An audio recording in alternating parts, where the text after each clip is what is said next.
Old Nintendo Gamer. And son.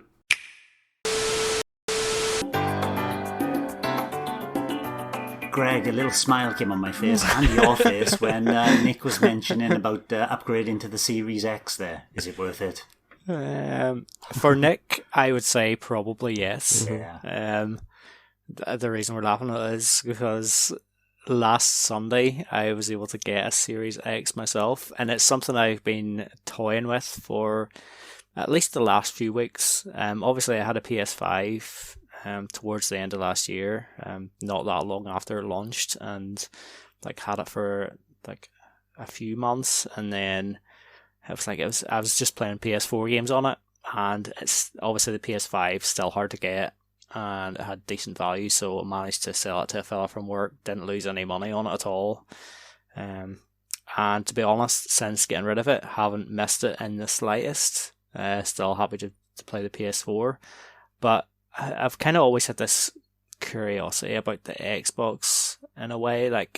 I've had poor experiences before. I had the original Xbox One for just over a week. It must have been about 8 days or something. I bought that. It was actually in the year the Wii came out. For some reason in my head, I wasn't even thinking about getting the Wii. Really, I was a bit worried about what direction Nintendo were going in a way. Obviously, in hindsight, that was silly. The Wii's one of my favorite consoles, absolutely amazing. But in the summer of that year, I'd actually bought an Xbox One pre-owned with loads of games, and it was really, really dirt cheap. And yeah, it wasn't really working for me. I didn't like the controller or anything. Big beast of a console and stuff. So yeah, it wasn't really working for me. And then I had a 360. For probably just under a year in about 2010, and played a few decent games on it, like Sega Rally and Street Fighter 4 and stuff. So I had an okay time with it, but none of the games really gave me the same sort of feeling as I would get with a good Wii game, or just good Nintendo games in general. And sold that off to a friend and didn't really miss it. Didn't think about the Xbox One throughout its lifetime really. And then I suppose it was only really with all the talk of Game Pass and stuff and the value and all the games you get in Game Pass, it seemed like a really good proposition, especially when you were looking at the PS5 and you're looking at 60 or 70 quid for a brand new game and stuff. And I was never ever going to be paying that. Especially since there aren't really that many new releases out for either system really at this point, and even games that are coming out, even Sony are releasing games that were supposed to be maybe PS5 exclusives. They're coming to PS4 as well. So yeah, I ordered the Xbox last Friday on a whim, because it came up on Hot UK Deals. And because I've been so interested and they are hard to come by, I thought, right, I can take a chance on it here, because I know they are sought after, and I could always move on to someone else maybe if need be. There was a wave and an influx on the forums as well of Xbox interest, wasn't there? There was, and most people, possibly quite wisely, reflected on it and realised they didn't really need it. And in hindsight, I had those same reflections. I remember talking to Nick about it on Discord, and it was sort of I don't really need it. I've got plenty of games to play. Nintendo, like you said, Nintendo's going to have a pretty big summer. I'm really excited for Mario Golf and Skyward Sword, and even Game Builder Garage. I think I'm probably going to pick up this month, and Tony Hawk's 1 and 2. I imagine I'll get as well, which is probably dependent on the price. So there's lots of games there, and there's plenty of PS4 games that I haven't even got around to, big hitters like God of War, Spider-Man's still sitting sealed, The Last Guardian, loads of stuff, but it just that curiosity really got the better of me to try out the Xbox, and I got it home, and I was really excited actually by the prospect of it, in theory, and got it home, set it up that Sunday night, downloaded some stuff onto it, and you just kind of hit with that vast library of Game Pass. Yeah. It's just, there's so much on it.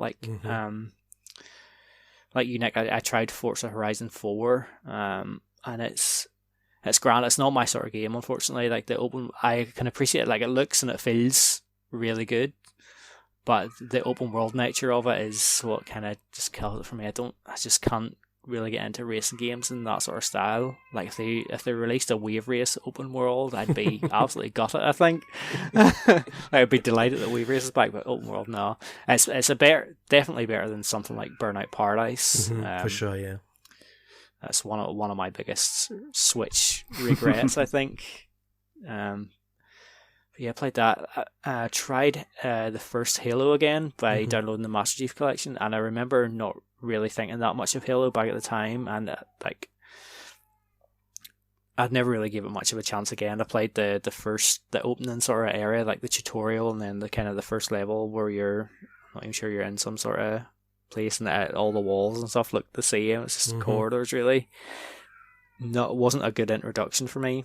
When you think of something like GoldenEye in the N64 and you're going through the dam and sniping, I was just so far beneath that in my head. But I know there probably is a good game in there, but it didn't grab me. And I obviously didn't get an opportunity to grab me because I no longer have the Xbox.